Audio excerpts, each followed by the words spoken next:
Okay, great. So once Miriam, welcome. Once I notice that my kata is disturbing me, I'll turn off my mic and my video so that it's not going to record those ones. Hello, everybody. Good morning, good afternoon, good evening from wherever you're watching. If you are live, thank you. If you are on replay, it's good to have you. So my topic for today is business purpose. And I'm encouraging everybody. Yes, we have free version. Hey, Mr. Obina, I'm happy to see you in class today. Yes, we are talking about I'm having the free class, but I still encourage people to join the paid class, because in the paid class, I give much more materials. In fact, I was also looking through one of my materials from last month, and honestly, I'm proud of myself because I'm taking you to Harvard. I'm taking you to Harvard. So this is business purpose today. And one thing that comes to my mind whenever I want to start talking about business purpose is that a lot of my target audience, who are from the middle to the lower class in the fashion industry, sorry, my microphone is far away from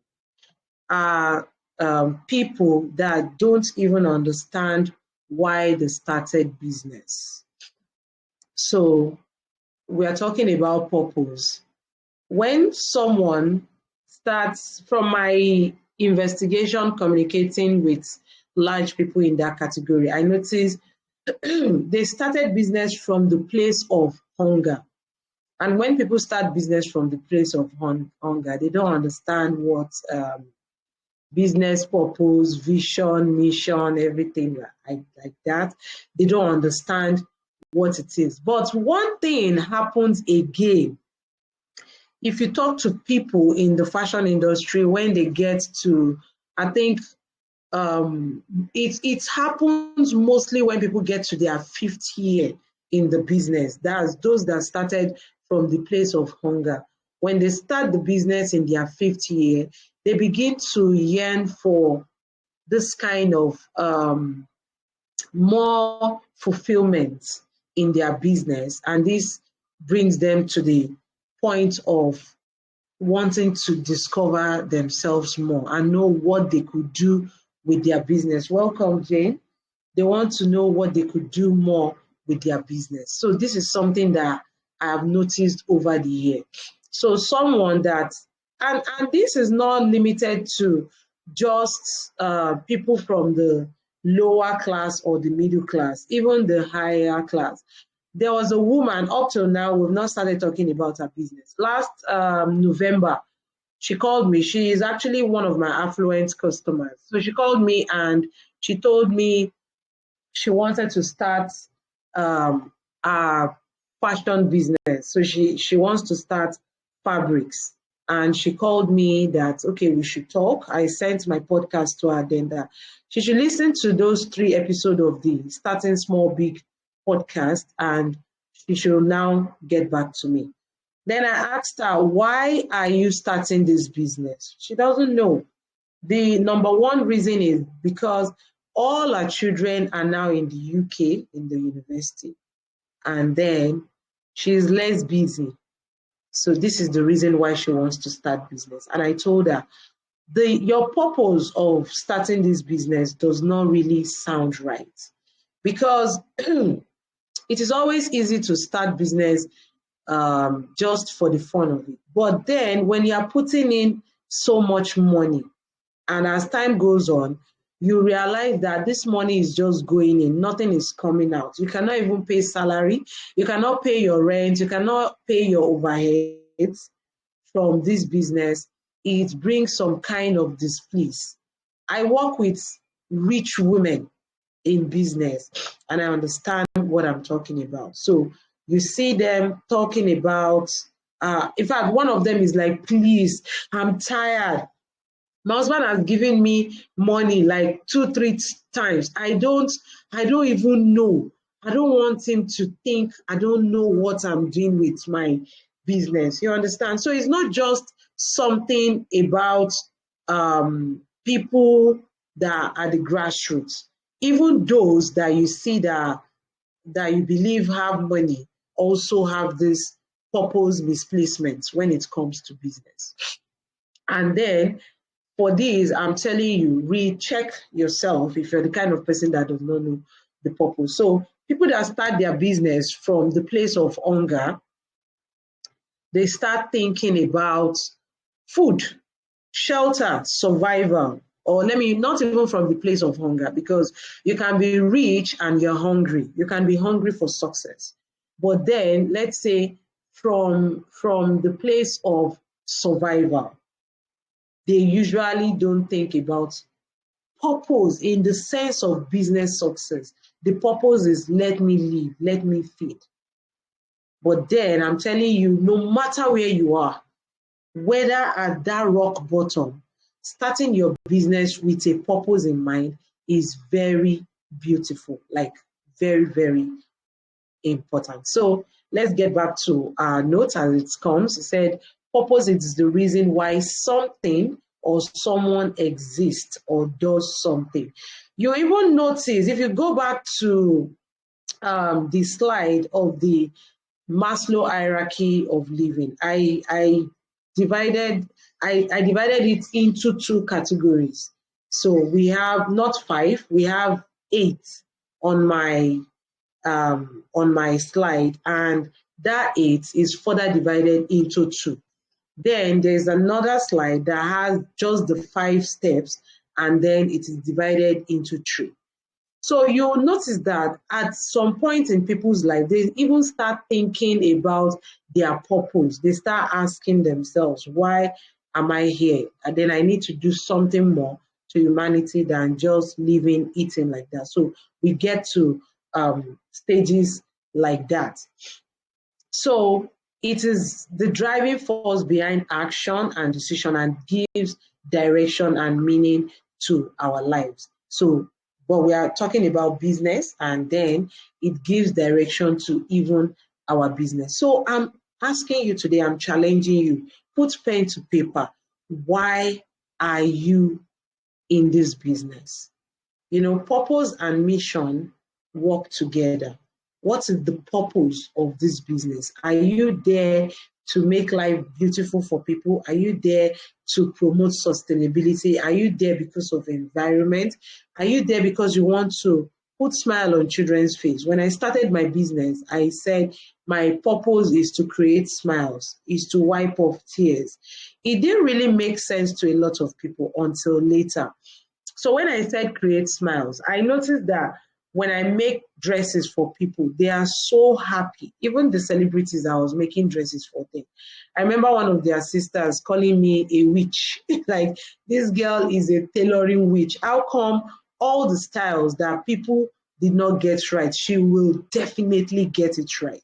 So there's a kind of way that they smile and laugh that makes me fulfilled. And so I tell people then that I create laughter. I don't know what vision was, but I just said, I noticed that people look for much more styles to define themselves, and I've been able to create it. I've been able to change people's fashion. I was still talking about the owner of Suko. I was once making dresses for his daughters, the Suko drink. And I was still talking about the transformation, you know, a wealthy lady looking for more fashion to define her. And I was able to bring that to life. That was something. Then when I said I was cleaning tears, it was in that came about my alteration service. So I've been doing alteration even when I was in university, even when I was while I was training in 2008, I've been doing alteration. But this main one happened when I met a bride. So the dress came all the way from USA. In fact, it's the Suko lady that I'm still talking about. So this dress came from US, and you know, she has a broad shoulder. So the dress came a bit smaller. And then she could not eat. I've had them like that. Not only are different brides, they will not sleep, they will not eat, the parents are worried, and the friends just told her, don't worry, just see Buki. And I just have a way of calming them, even when they are crying. I'll just tell them, calm down. Don't worry, your dress is going to be very beautiful. And we started working on the dress. In fact, I had to go dress her up on our wedding day, tack everything. Then I gave her a seam ripper to cut it loose when she's done. We created a beautiful thing that you will not know that we did an alteration. So first bride, second bride, children of the affluent people like that, I started seeing that they go through almost depression when their main dresses are not fitting well, or it has an issue when it came back. And I just told myself, my purpose is to make them have dresses, to make them happy. So you need to really understand this part of your business. Start checking what you yourself give to your customers. There is something that you give within you to your customers. Then you'll be able to know that, okay, for me solving this problem, that means it is the purpose of my business. And I can tell you, in this fashion industry, it is very difficult for people to craft out this purpose statement. So for a fashion entrepreneur, like I said here, I said the purpose is the reason why they started their fashion business and what they aim to achieve through it. Purpose could be to provide unique style, clothing, just check, what are you promoting? What are you also getting? You understand? So having a clear purpose help you as an entrepreneur to stay focused and make better decision. Then we come here. Business purpose refers to the reason and objective behind the existence of your business. So I wanted to say yesterday, on Monday, we were talking about goals and objectives. And you can see that objectives has found its way into your purpose as well. Like I told you, those things that you bring together to form your goal. And here also, your purpose also has its objective. So if you can do this for your customer, if they can get this value from you, then it is one of your purpose. So as you can see even on the screen, the primary purpose of a business is to create value. And this is where we brought it, that value proposition, you understand? So not just the purpose alone, you still have to communicate that purpose in a way that is going to make sense with your business overall. So I said it, overall, the business purpose is critical aspect of any organization as it provides direction and clarity for the company's goal, vision, and mission. Purpose and vision and mission are very, very close. But as we go on, I'm going to be talking about that. So here we talk about value proposition, and this, why I'm bringing this one,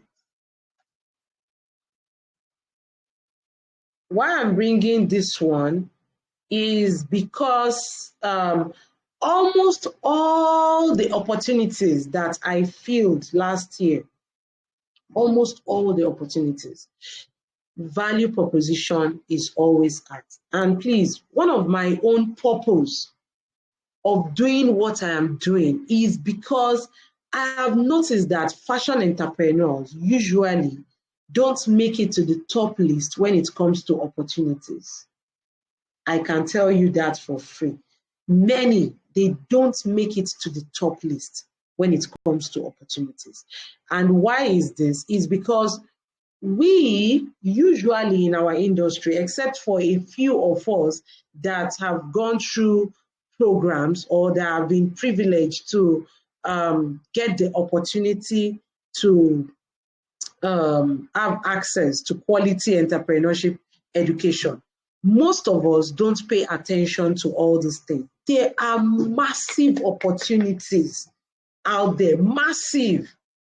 And it is time for us now to start talking, to start.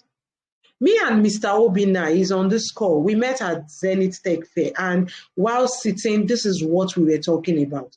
I came to realize that we are both in that event for almost the same purpose. Let's see how this thing goes. Then I was applying for, is it AWEC?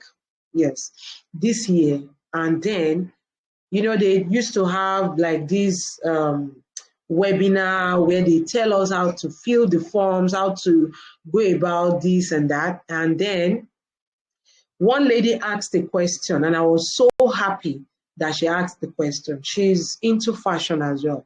And she said she has noticed over the years that people in the fashion industry don't benefit from this. That got me so well. That people in the fashion industry don't usually benefit from most of these opportunities. You can see. So I'm not the only one thinking. This person is also thinking. So why is it that fashion entrepreneurs are not getting these opportunities? And I will still use myself as an example. So in 2018 was when I launched my first training. And there was this medical doctor turned fashion entrepreneur that attended, and she came. She now told me, she said, Sidikat, in fact, I'm going to bring back that testimonial. This is a medical doctor, so I don't need to tell you she has gone far and wide to get most of these educations. You understand? And this lady said she has gone for different courses. She has done a lot of business trainings, but then usually it is not broken down to the language by which our fashion business will understand. And that is exactly one of my purposes. I also battle that. Almost everything, the examples out there, when you go for opportunities, it is thrown out to people in tech, people in art, people in music, people in finance, and people in fashion. We are doing so much. Then I noticed that when I'm in class, while my own classmates are finding it easy to interpret, I am finding it difficult to interpret. So I had to go pick my notes, read again, go to class, pay attention, then interpret it into fashion language. Interpret it into a language that a tailor will understand. So that is also something like value. What is the value? If you ask me now, what is the value that I'm bringing to the table? You can see the way I broke it down. So the dresses that you're making for your customers, the dresses that your customers are buying, the materials that they're buying for you, the students that you're training, the equipment that you're selling, there is a reason. There is a reason why you started selling it. Something, so you can derive this your value proposition from pain points. You understand? I've not even started watching much pain points from, you know, when you were filling the form, there were two major questions that I've given you answers to choose from. So I need to analyze, especially the one that had multiple answers. I need to analyze because there are some people that filled everything. There are some that filled a few. Then for those that will still come again for consultation, we are still going to use it to pull out your pain point. So what is that reason that even makes you think your product and services are relevant? Then when you started having your customers, was that your reason enough to solve their problem, or did they come with a problem that you had to bring a particular reason to solve it? So value proposition is a statement that explains what makes your product, services, or company unique and valuable to its customers. So while I was doing my, I was supposed to prepare the one for Urebo Fashion Freaker. So I have the one for Urebo Fashion Freaker. So when I was doing the one for my business, number one, the one thing that I solve for my customers, like I can't talk about now, it's changing. But back then, number one thing was speed. That is value. Many people will tell you, I cannot rush, but that is where I cash out. I was bringing speed. I was bringing luxury at affordable price. Luxury at affordable price. Now, when I say luxury, sorry, I had to laugh. When I said luxury at affordable price, when people see my prices, they say, come on, stop that. How can you be telling me luxury from affordable price? But that is what it is. When these rich women started coming to my place, I noticed they had options. So please pay attention to your customers. There is a reason why they are coming. There is a value. Don't deceive yourself that because Miriam is doing affluent alone, then I have to claim affluence. No. Now, my business attracted the children of the wealthy. They pay my price. Now, the wife of the wealthy, some pay my price. But the wealthy women that comes most, I notice that they have this luxury premium brand that they patronize. They now compare my price, my service to that of that premium brand. And they realize, oh, it is the same.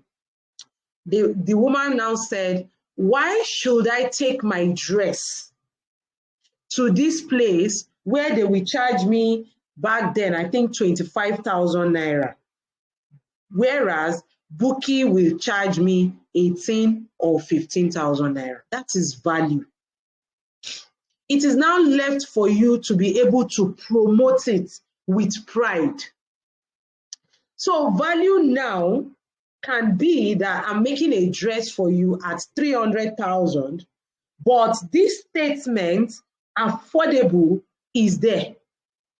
You have an option to make it at a higher price, but I'm giving you at a lower price.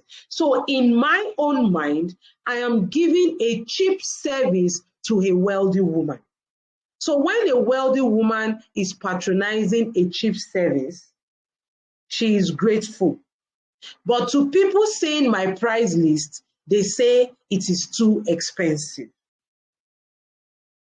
So you can see how I crafted my value proposition now. So I said, I give them speed, I give them luxury at affordable price, and I give them quality. Like when I'm using top quality, I do top quality. In my own definition, quality does not mean expensive. Please write that down. Quality does not mean expensive. Everybody has the right to quality. Oh, maybe the 2 months that I've not decided the topic, let me note that down. I will bring quality and quantity back. Only that my book for Start and Grow Your Fashion Business, Quality and Quantity. See me, I'm spelling, I'm spelling jargon. So the poor person understands quality, and I used myself to even judge this. When I was still in my struggling phase, I used the best tailor, like one of the best tailor in my neighborhood. So I pay a basic price. Back then, 2001, 2002, when I just got admission into the university. So she sold for me 800 naira, 1,012. But in my neighborhood, you find 400 naira, 800, 1,000, 600, 250, like that. But I did my 800, 1,000. Now, I was a low income earner to her. Then I'm still under my parents, I'm still collecting pocket money. But then I want quality. So everybody has right to quality. You understand? Placing it as expensive or cheap is now left to you. There is no really inferior. What I want you to, the language I want you to use is to cancel inferior. So quality can come at cheaper rates.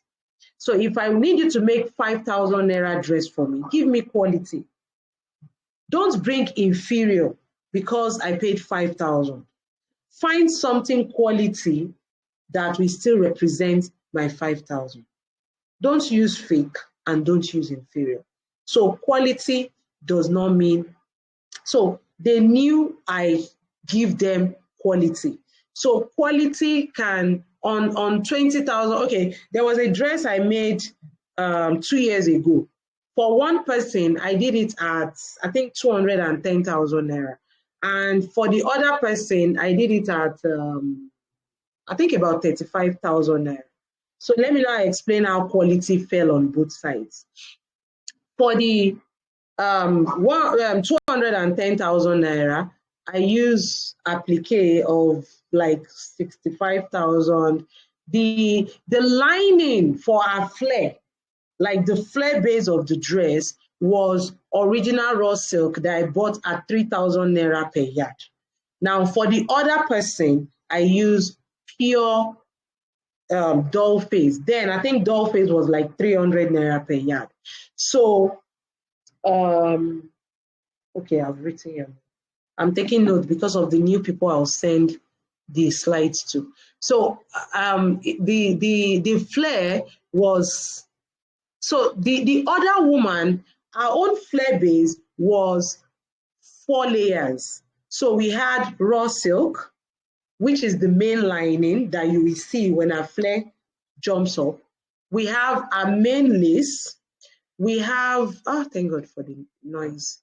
We have our main lace. We have our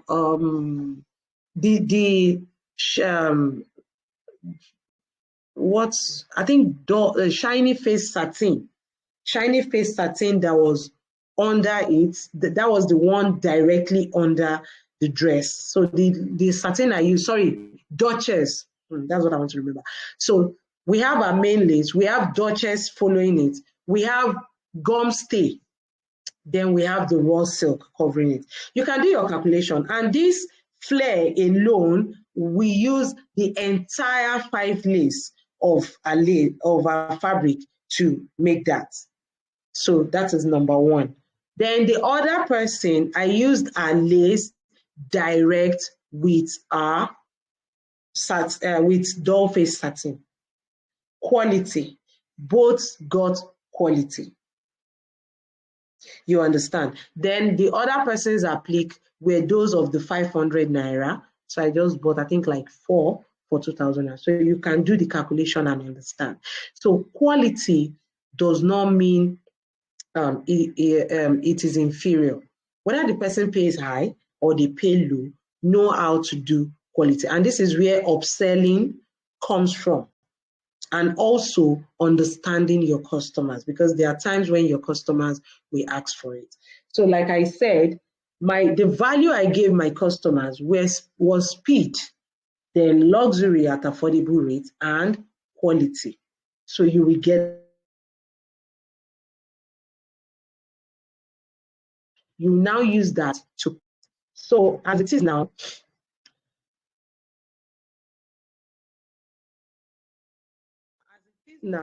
as you're listening to me now, or as you're watching now, what are those things that you know you put in for your customers that makes them appreciate you? So all those while, you come to my house, like I told you, 5 a.m., I'm with you. You come to my house 10, 11, 12 a.m., I'm with you. I'm talking of even celebrities. You know, some will tell me, Buki, my wedding is on 31st of December. I'm flying into the country 29th. And once she lands 28th,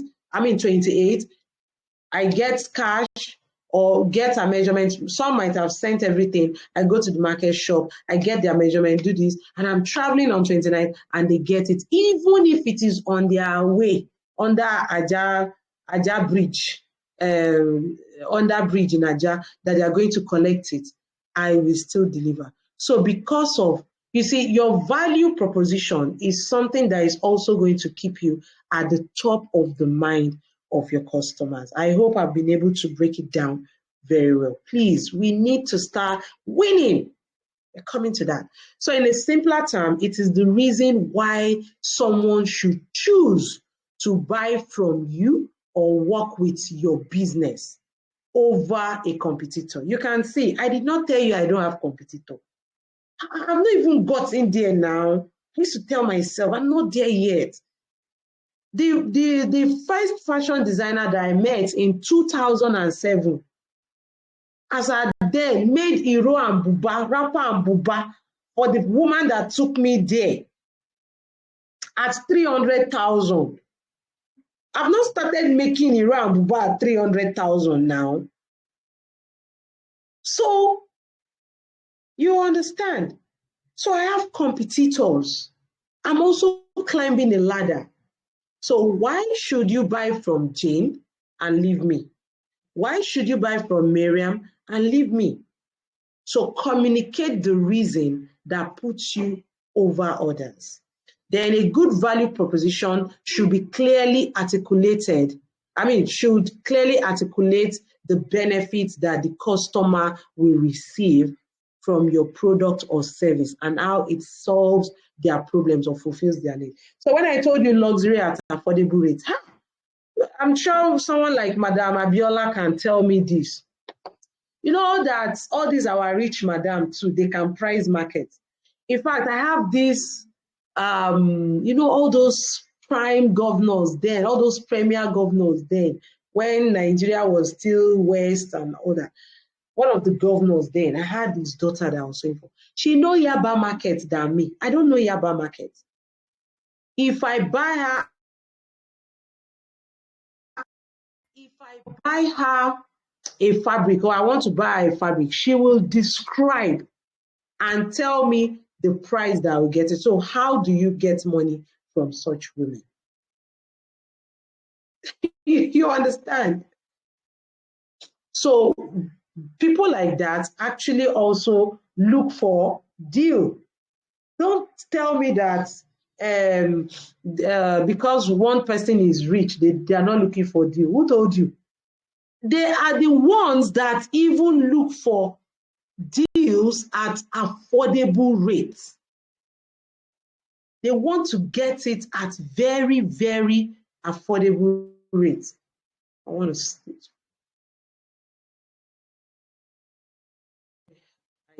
Excuse me.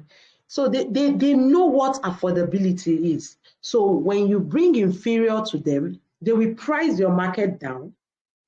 And when you bring something cheap, something that is below their standard, they get angry.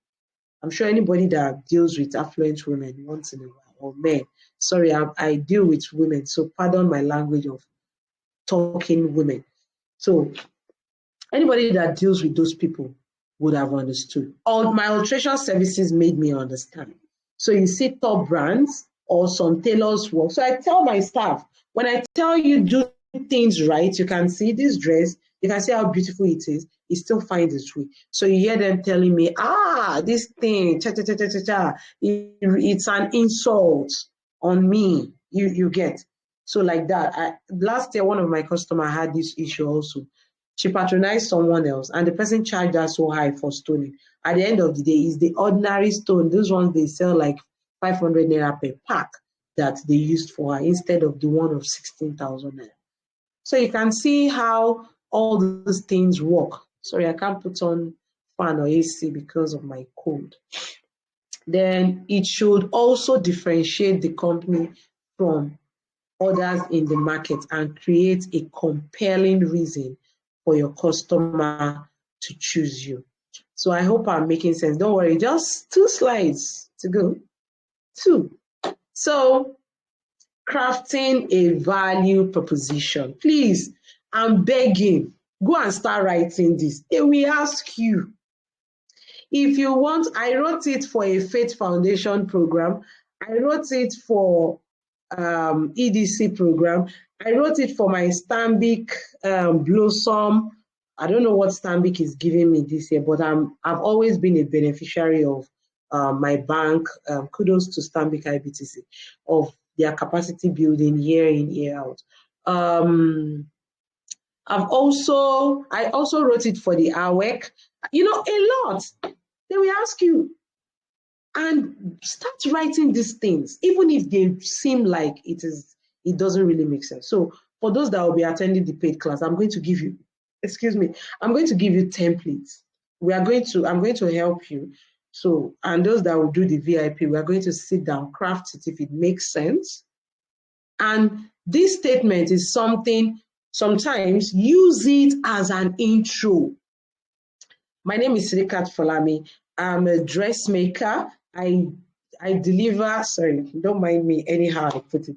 I'm a luxury dressmaker that delivers your dresses at speed. I offer affordable luxury. You understand? Just something like that. Don't mind me. I'm just playing around with what I wrote down. So you just bring it like quality. By the time you write it first time and it doesn't make sense to you again, change the English. In fact, go online, search the one of other people, read it, see how you can, what makes sense. My mission statement, that was how I wrote my mission statement before I was able to understand how to write my own. I pulled out, I found 1, 2, 3, 4, 5, 6 kind of organizations that offer trainings. I didn't get in fashion, but I got for other entrepreneurship, and I started writing. Does it make sense? This for fashion entrepreneurs. What am I bringing? What am I doing this? You know, so you bring out. So as you improve, it will start clicking that, oh no, when I'm communicating about myself, I'm supposed to put in this statement. Then you put it. Then crafting a value proposition for your fashion business involves identifying what makes a brand unique and what benefits. Okay, it's like we're repeating again. So here are some steps. Number 1, identify your target audience. Identify your target audience. I've told you, it does not mean a billionaire cannot talk to me. But my target audience are the middle class to the bottom. I've been talked out of it. I've been bashed. Let me see. In fact, I've lost opportunity because I chose this. And at the same time, I've found encouragement. There are 3 popular coaches that you know, even though I'm not mentioning their name. Most of you know them in our industry. You know, we coaches, we communicate very well. And I shared, you know what they told me? Sidikat, I'm not interested. Those people, they have a mindset. That's grassroots. And I had one of them, very popular, told me he does not like working with rich people. Thank you. Thank you very much.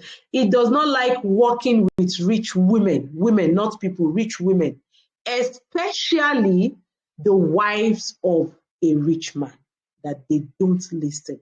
They jump from one place to. That's an encouragement.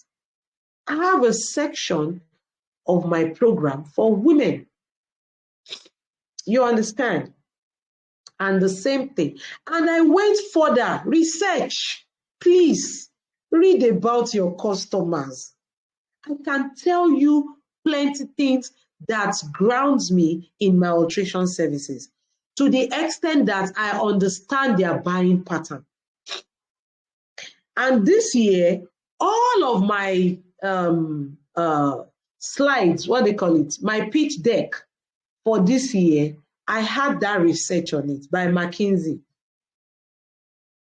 telling us that they focus that all the entrepreneurship programs in our industry only focus on the top class.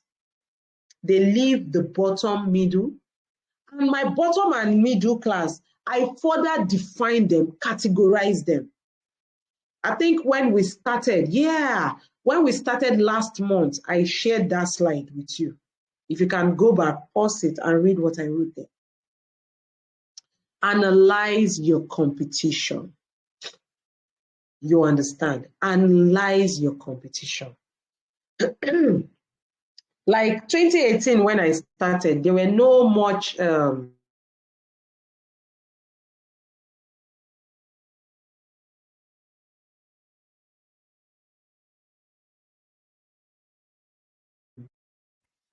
I had to sneeze.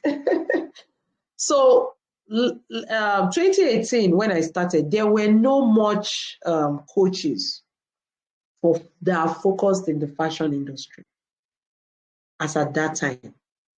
You understand? But now that I'm coming back, we are plenty.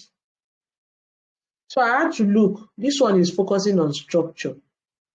This one is focusing on sales. This one. Then I saw my own problem in my people, and I'm focusing on it. Because it will help you to be able to craft it better, to be able to channel your language better. If you check my WhatsApp group, I think Telegram has been updated. My WhatsApp group, this morning I was trying to update it. For the past 2 years, I did not write vision. I did not write mission or anything, but you will see it there now. You will find it there. Last night, because I was trying to introduce myself to somebody, I had to update my profile on my WhatsApp business. Simple. And this is easy for you when you've been able to analyze your competition. Go back to your SWOT analysis. If you have the main slide, not the one I use for the free class, the main slide for the paid class, you will see. You see, from that your strength, you'll be able to draw out the weakness of your competition. You have your strength already. So it will help you to be able to draw out, this is what I do better than my competition. Then you'll be able to fix it, because we're already hearing strategy. We're already hearing this one. Tony Umesiri will tell me, give me something new. Tell me something I've not heard before. Then number 3, determine your unique selling proposition. Identify what sets you apart. We are all unique. And even though if we are doing the same thing, find another English. How about that? You understand? Or bring in something. You find that in your Scamper note. Bring in something different. Borrow something and add to it to make it different. You know, such as design aesthetic. I never knew I was someone that that focuses on aesthetics needs until recently. You know, when they talk things like start small, it doesn't appeal to me. There is a reason. I just discovered this month while I was teaching the paid class. I just discovered that, oh my God, I'm at this point where aesthetics are very important to me. Is it the sustainable materials you're using or the affordable pricing? Please don't misunderstand affordability. Being cheap is relative. Being expensive is relative. I've just explained that. So let's go to the last page. I've just explained that in my last this. So, okay. Craft the message. Start with whatever, from where it makes sense. Write it. Well, I write there. In my family, don't bring any beautiful jotter. Don't just bring it. Once your jotter is beautiful, I'll collect it from you. And I will start writing. I am so freaked about beautiful books. My books are always beautiful. Once it's beautiful, I will find something to write. Just start writing. If it's on your phone, put it there. Is here, value proposition, kiniko. The ones I've written since last year. If I search fashion powerhouse now, it will bring it on my phone. It will bring fashion powerhouse, then every different thing that I've written. I wrote it. Fashion powerhouse is a company established to support fashion business start, grow. You start writing it when it makes sense. This now has just been updated. We aspire to be the #1 fashion business solution in West Africa by 2028. I have it there. Just keep writing it. Just keep writing. There are some of the characteristics of I didn't even realize this. These are some of the characteristics of my target audience. I wrote it 1, 2, 3. This is what I want to have in them. Okay, I'm just saying this. Significant behavioral change and attitude towards business. Keep writing in books, on your phone, on your system. My Canva now is becoming another notebook because I love the way I can bring in images. And this is why I'm leaving Canva Pro to everybody. So develop a clear and concise message that communicates the unique selling proposition and the benefits it offers to your target audience. This message should resonate with them and differentiate your brand from its competitors. I'm still a work in progress. I'm still going to meet 2 consultants to recraft this message. Then you will see my website will come. So test and refine. Please. No one is an island of knowledge. And like I encourage in SWOT analysis, don't do it alone. I'm so used to it that even if I want to cut clothes or I want to choose, I will call my staff as young as they are. What do you think? Do you think I know what I will do. Do you think this color is fine? Like that, my last flyer, I did it with teenagers in mind. I told you, the one for this month. I called them, you are 15. If you look at this flyer, will you like to see? They said yes. I said, okay, fine. I called the one that is 18. I called the one of 21. They said, even if I don't like it, I want to see what is all these bubbles. Simple. Have them in mind. Then test with them. Test your value proposition with your target audience and gather feedback. They will tell you. I see some people even on the groups, when they want to do their complimentary card, they post it. How far? Do you think this thing is good? Do you think it makes sense? You do it. Then use this feedback to refine the message and ensure it resonates. So here is an example. Our fashion brand offers affordable, sustainable clothing that is designed to help you look and feel at your best. Our unique use of eco-friendly materials and commitment to ethical production practices means you can feel good about your fashion choices without sacrificing styles or quality. So you can see where I put my affordable. You can see where I told you you can look good without sacrificing your style and quality. You can see where I told you that sustainability and eco-friendly. So you'll be able to, we spoke about the brand, the unique selling, even the production process. You will find that grammar. There are a lot of AI. Put it there. This is my brand. I am thinking. I use AI too at times to do my copy. I use AI. So there is nothing new. But the only thing is I love my original thinking, so it doesn't replace it. So I have my notes. I can say, rewrite this thing or summarize this. Or, okay, give me an idea. Like copy.ai now, I use free version for now anyway. So let's say this is what I want to write. When I write it, I will give it to copy.ai.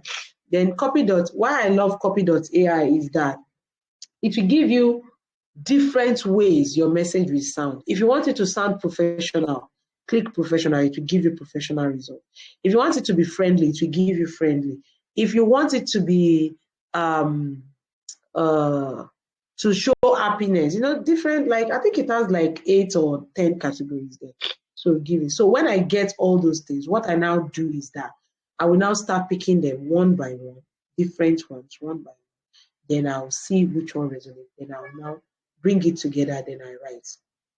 I don't copy direct because it may give me and you the same answer, and I want my answer to be unique. So this is the end of my beautiful presentation for you today about the purpose of your business, and also, why is my video paused? I don't know what happened. I didn't pause video. Okay. Oh, I closed Canva. Okay, my slides, sorry. I was wondering. Okay, it's back. I closed Canva. I was wondering. So, I've been able to tell you the benefit of knowing your business purpose, and also the benefit of crafting the value proposition. I beg you, they will ask you, you will answer. See, you may not be the overall great, but we are all going places. And I just don't want you to share in my own story, success story. I want to share in yours too. I want to see fashion entrepreneurs on stages. We are very creative. Once upon a time, the music industry wasn't what it was. Once upon a time, the tech industry was not as loud as this. There are many opportunities. Stanbic is also doing something for art and crafts now. Zenith is doing, GT is doing, even though their own is still masterclass. Enough. Don't let them be giving us only masterclass. Let them bring the real deal. The real deal. And the only way this real deal can get to you is for you to improve. No excuse. The world standard will not come down to your level. You have to raise the bar for yourself. If I want to work with the federal government, not even outside Nigeria, the federal government will not stoop down for me. I have to raise my ladder to make sense in front of them. Thank you very much for listening to me. I'm still your good friend, Sidikat Falami. Questions, responses, contribution, testimonial, feedback. Which one do you want to give me? I'm available to receive.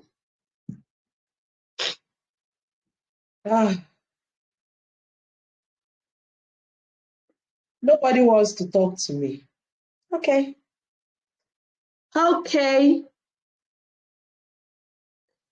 And we had a full class today. Let me see how many people came today.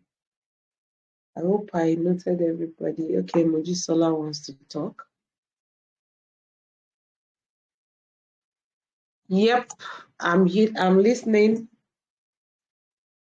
Yes, good evening, Ma. Good evening, everyone. Good evening to Please, you too. I just want to ask a question. Okay. Your story about you making the way you make your clothes for your customers and how you deliver to them is very interesting, Ma. So I want to ask, how do you make those clothes without them complaining about having alterations?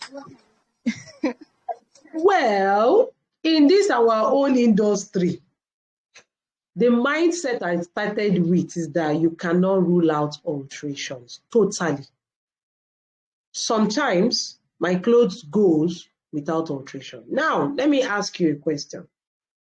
Why do we say fitting is compulsory if we can rule out alteration? You understand? So alterations comes.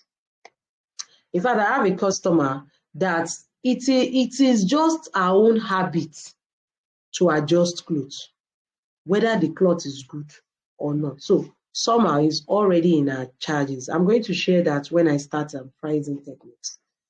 So it's not all the time that we can rule it out.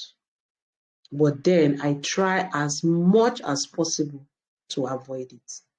And most of my customers, because they are far from me, even those in Nigeria are very far from me.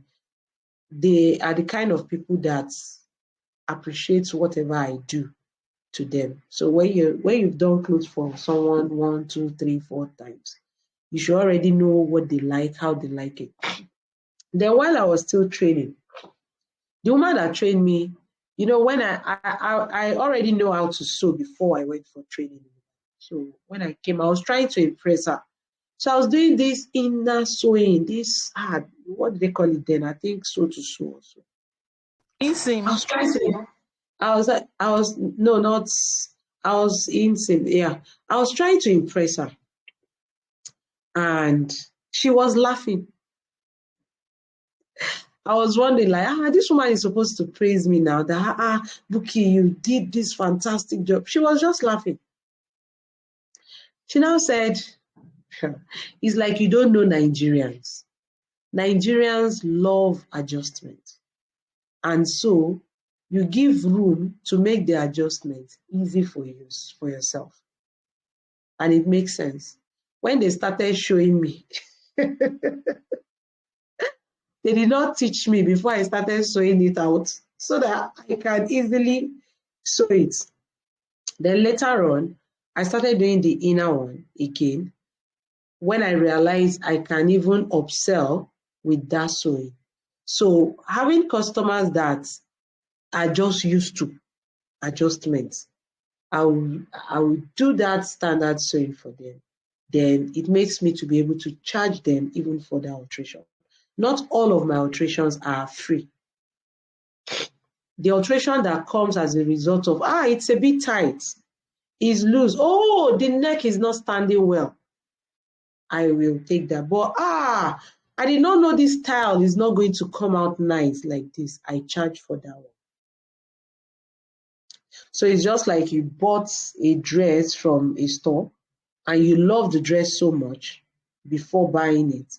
Then you got home, your sister was able to convince you and you return it.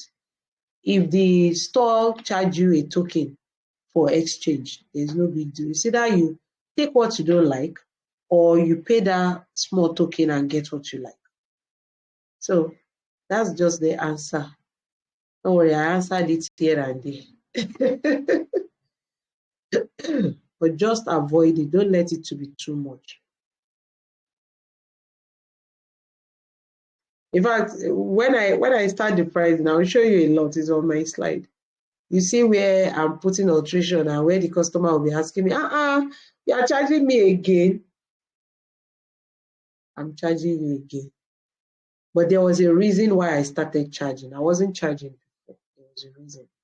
Because some customers are fond of changing styles. So when they tell you, make it off shoulder, they come back, they want it close shoulder. Make it turtleneck, they want to open the neck. So in order to discourage them, then some, when they are making it, I'll tell them, if you want to do this alteration, I'm going to charge you. And they accept. Our customers are human. They listen. Talk to them, they listen to you. So any other person before we wrap up?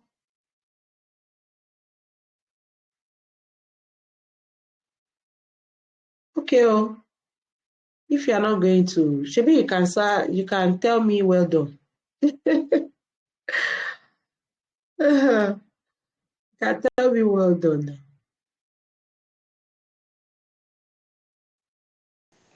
Well done, ma. Thank you.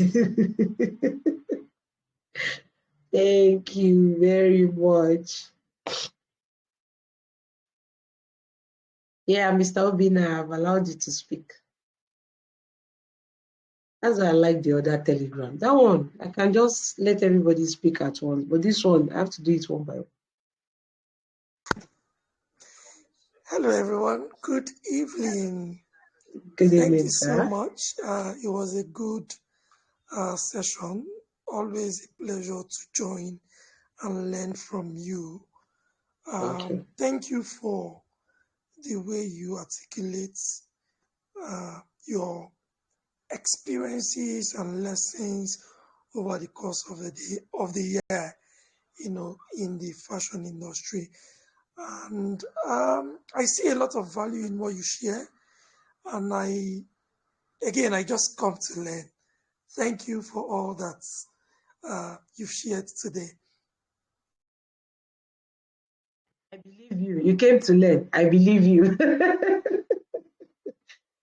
Okay, so we're going to be wrapping up so I can just quickly go and take care of myself more. I don't know why. And I've been sleeping well these days. I don't know. I don't know why I came down with that cold.